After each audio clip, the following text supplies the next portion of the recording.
Hi everybody, welcome back. This is QTM 200. In this module, we're going to be talking about hypothesis testing. But before I jump into the content of what we'll be covering today, if you're following along with the class schedule, I just want to briefly remind you that before class on Monday, February 8th at 8 a.m., please turn in your problem set number 1 to the class Canvas. And if you have any questions about how to compile or complete the homework, please let me know as soon as possible.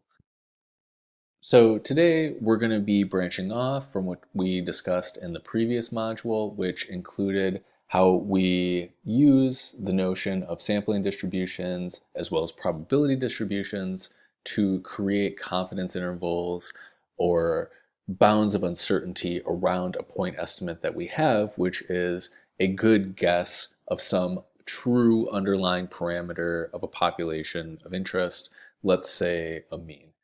Today, what we're going to do is talk about hypothesis testing, which will specifically allow us to, with some sort of statistical certainty, say whether or not the mean that we find in our sample is likely representative of the population mean. And we'll specifically talk about doing hypothesis tests with small samples.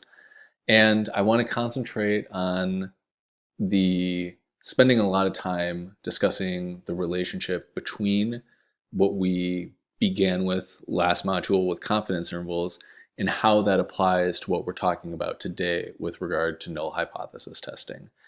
We'll go over multiple examples that stress the 5 steps of hypothesis testing, so you should walk away today feeling incredibly confident about how to conduct a hypothesis test yourself on your own. We're also going to talk about the type of errors. Now, this will make a little bit more sense when we talk about it later, but the only thing that I'm going to say right now about that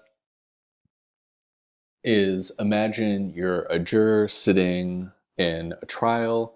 You would most likely prefer to not convict someone, even if they happen to be guilty, rather than convict someone if they happen to be innocent, right? And so that's kind of the same logic that we're going to carry over with regard to the type of error we'll favor with regard to hypothesis testing.